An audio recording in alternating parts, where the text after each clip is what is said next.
Hello and welcome back to another new edition of Windows and Current Affairs. And first of all, before we start off this special edition, Merry Christmas and Happy New Year to you all worldwide.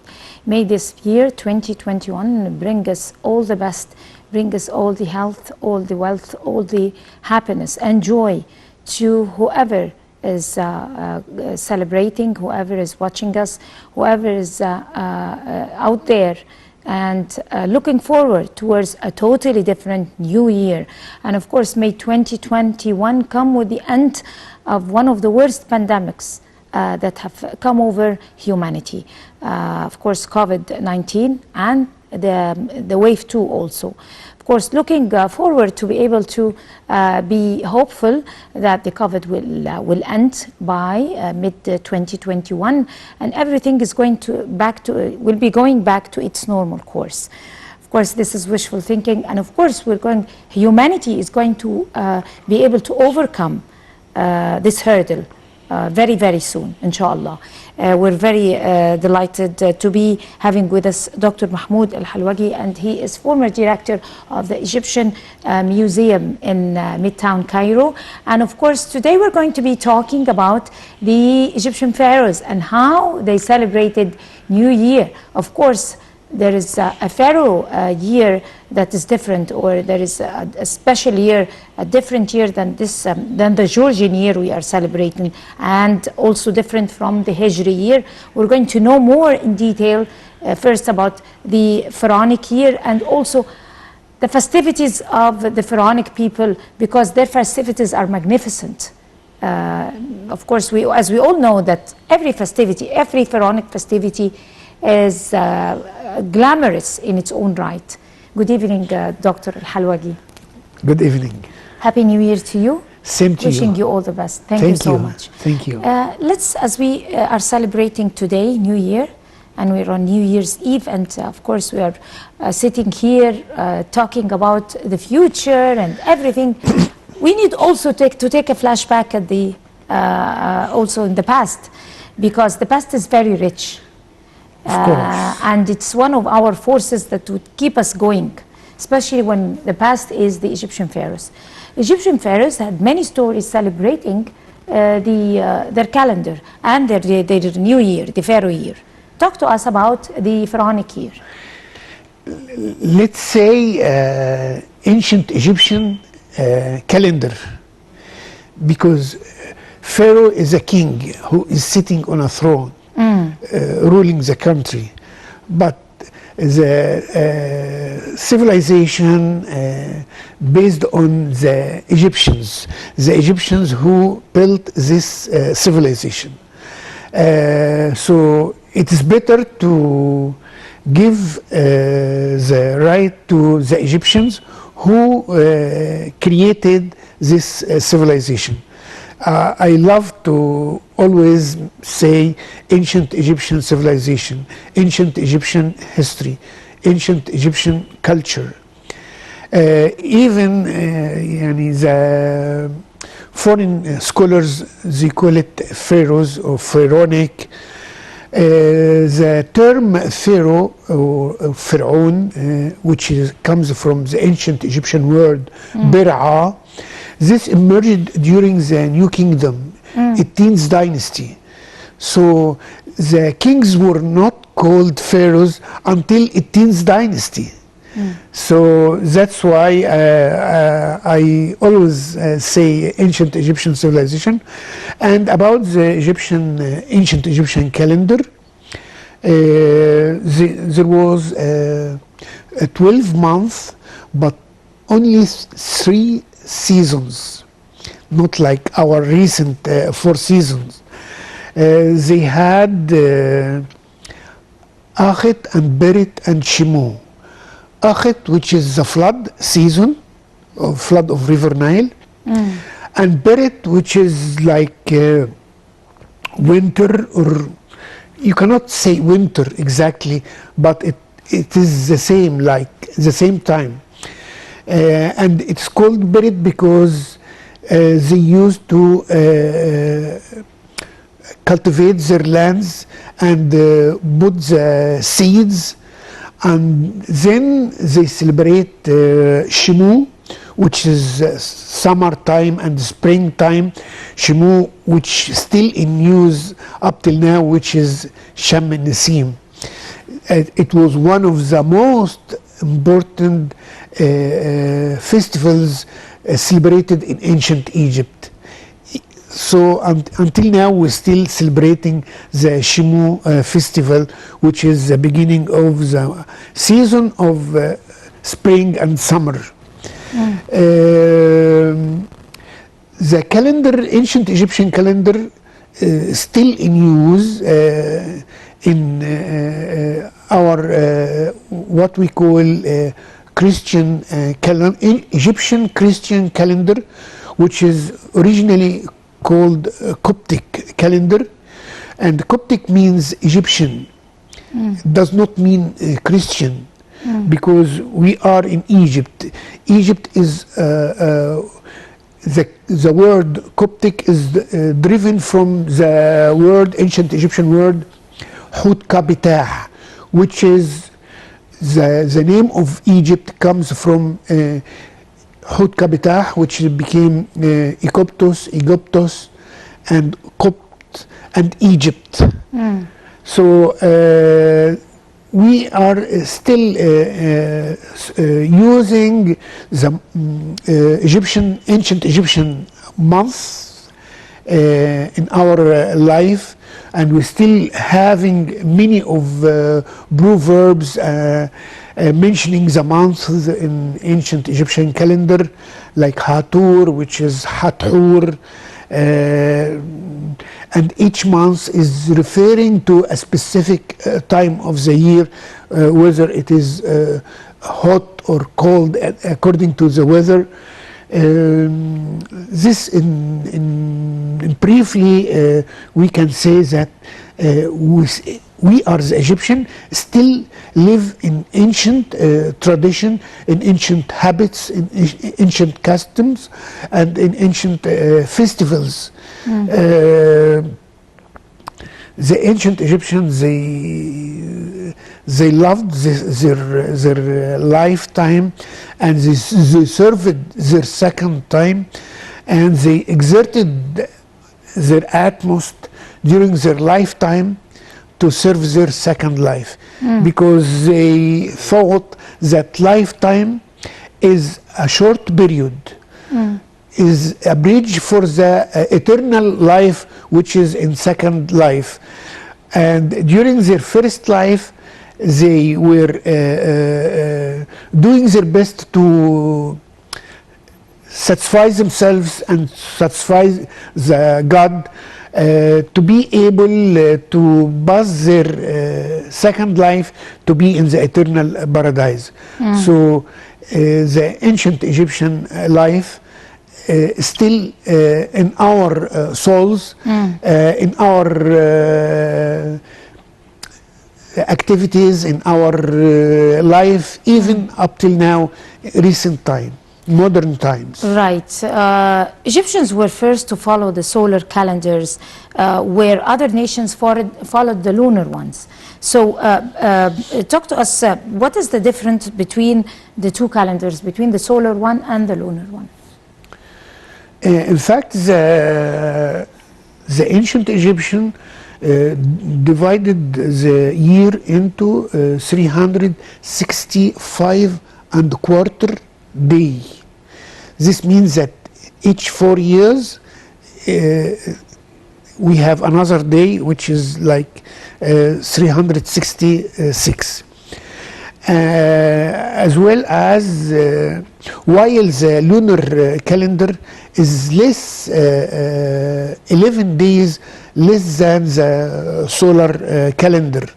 That's what we call Nasi in Arabic. You can say that the solar calendar most appropriate and fixed than the lunar calendar. Lunar calendar is according to the moon, so sometimes the months started with the birth of the new moon and ends with the end of the moon, and it is less than the solar calendar. Right. Talk to us about the festivities of New Year in its own right. How did they celebrate? I mean, was it like, for example, like Easter for pharaohs, or it was of a lesser degree? I mean, did they really take it that serious and celebrate it on a wide scale and, rejoice together? In fact, they were very interested in celebrating the New Year, and they have the last day of the year. They start to celebrate the New Year Eve, and it's called Webet Rembet in ancient Egyptian language, which means literally the opening of the year. And they celebrate, it is an universal festival celebrated all over Egypt, cosmic feast. So in each province, in each region, in each city, in each town, in each village, they celebrate this festival, because in ancient Egypt there are two types of festivals. The universal or cosmic festivals, which celebrated in all Egypt.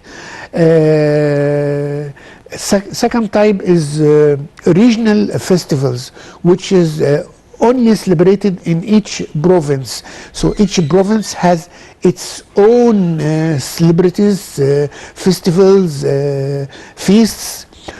So the cosmic or universal festivals, like the seasons, the celebration of the new 3 seasons of the year, festivals of each month, festival of different deities. Did they celebrate also different months? I mean, each month they would celebrate? In ancient Egypt, there are plenty, numerous, great number of festivals, not only in each month, in each season, almost in each week, and almost every day they celebrate a festival.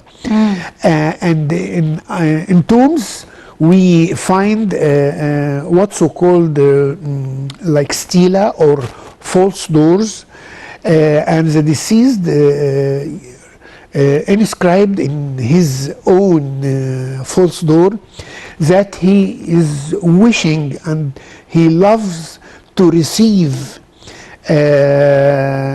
offerings, include food and beverages and everything in each festival, and in a festival called Ra'neb Heb, which is a festival of each day. So they very interested in celebrating these festivals, and they love to celebrate them even in their second life, as they used to celebrate in their first life. That's really nice. What were the images that were related to these festivities, like the festivity, the cuisine of these festivities, the food, they preferred, clothing or costumes and things like that, the songs, maybe the music and traditions? What were it? The ancient Egyptians, they loved to enjoy themselves. They loved to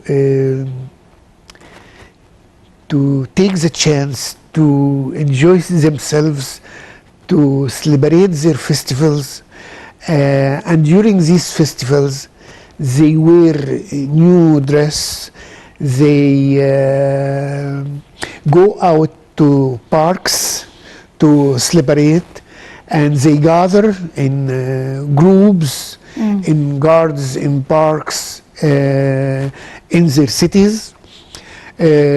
Also they celebrate having fun with drinking what's so called hinklet, which is a kind of fermented barley.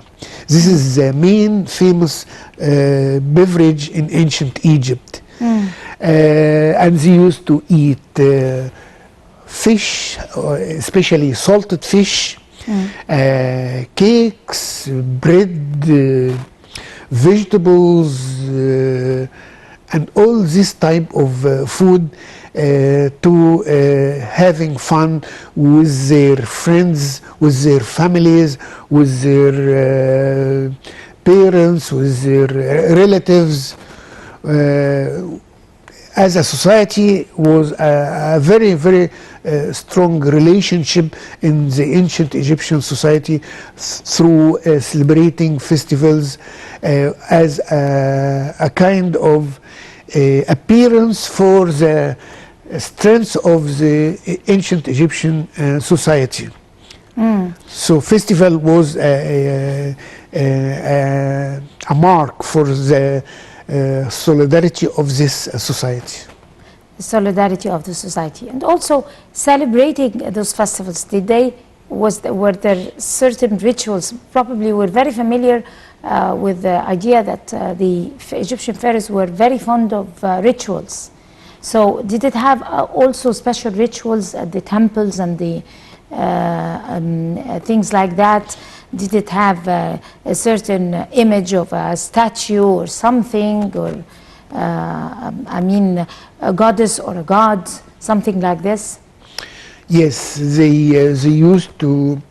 In fact, only priests and high officials who celebrate these festivals in the temples. And the priests used to bring the solar boat and the statues of the divines and divinities, and they celebrate these rituals before starting the festival.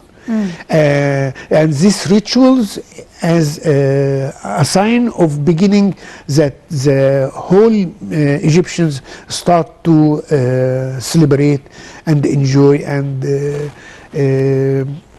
celebrate these festivals.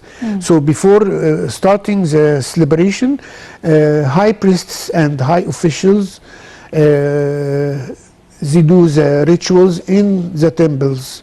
Then the Egyptians go together to parks and gardens to celebrate these festivals. Were there a certain recipe of a food or a festivity of food banquet that is distinguish the New Year? Yes, especially the salted fish and cakes. Salted fish is for Easter or for the New Year?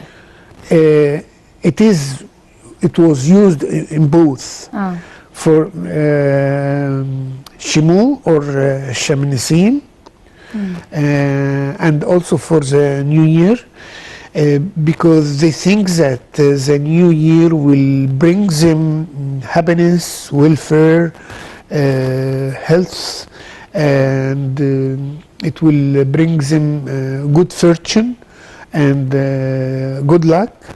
So that's why they were very interested to bring their food and beverages together in parks while they are celebrating, and also with new costumes or new dress for the festival.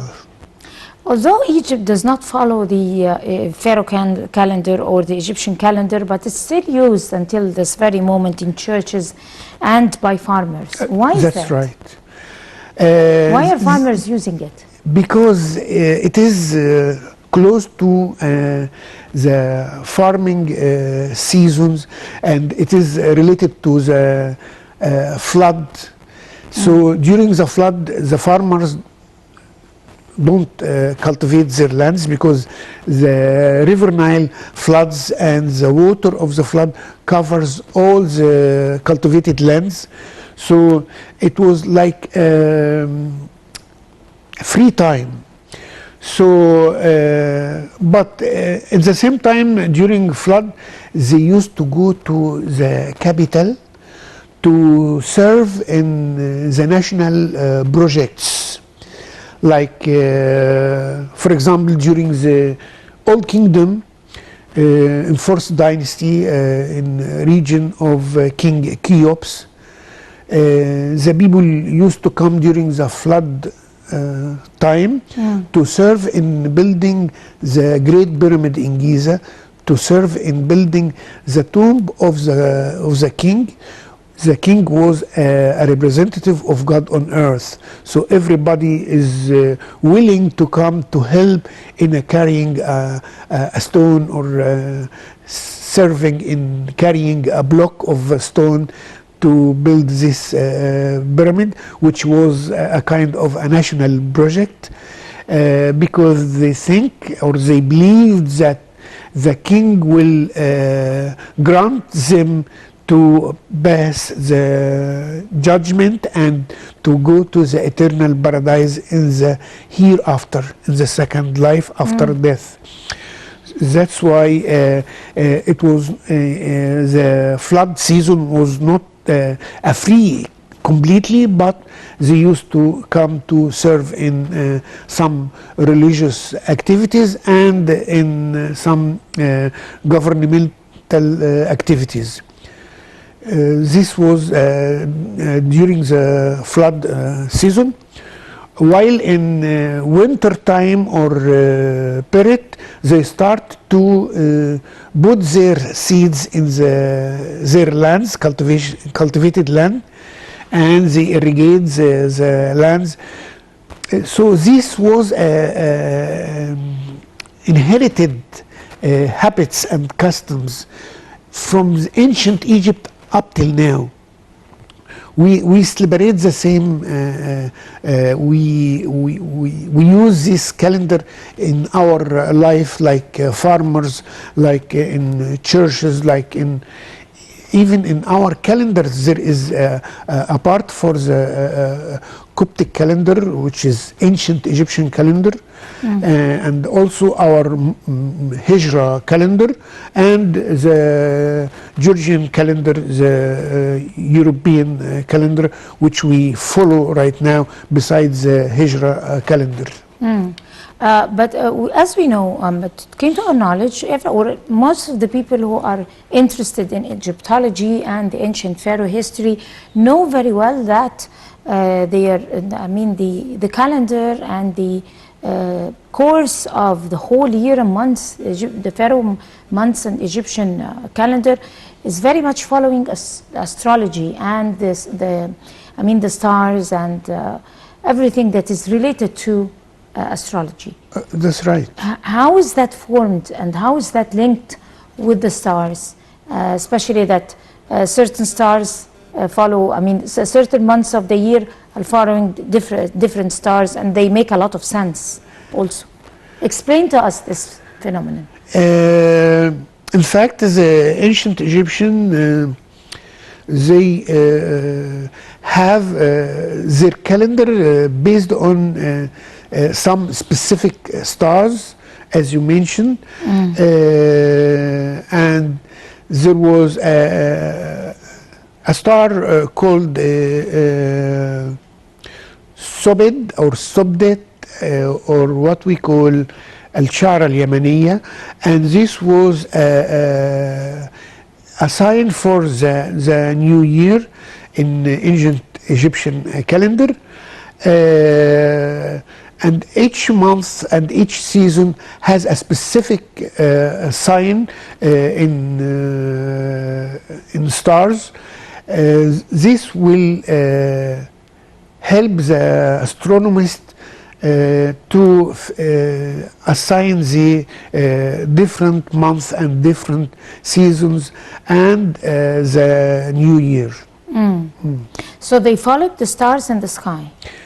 Yes, in ancient Egypt, they were very keen about astronomy and astrology because the life based on these seasons and these months, so they had to find out the beginning of each month and the beginning of the new year.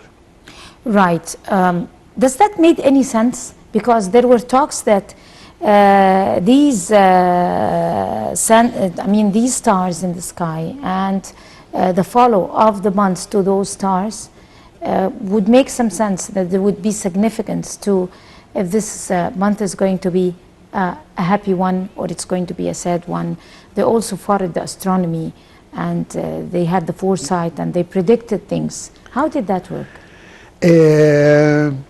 They have, as we today, they have the horoscope and zodiacs.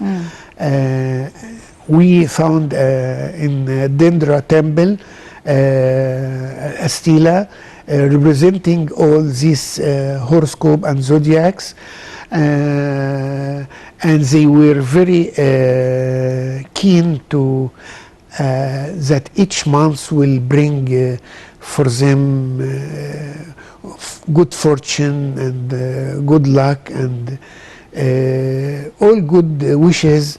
They believe that it depends on how is the beginning of the month and how is the brightness of each star, referring to each month of the year. Right. On that sweet note, we're going to be ending it here with you, Dr. Mahmoud Al Halwagy. You are the former director of the Egyptian Museum in Midtown Cairo. And I guess this brings us to the end of this special edition of Windows and Current Affairs, celebrating New Year, Egyptian Pharaoh style. And of course, Happy New Year to all of you, awaiting a 2021 full of hope, full of prosperity, full of health, and full of salvation to everyone. Until we meet again next year, that's a goodbye.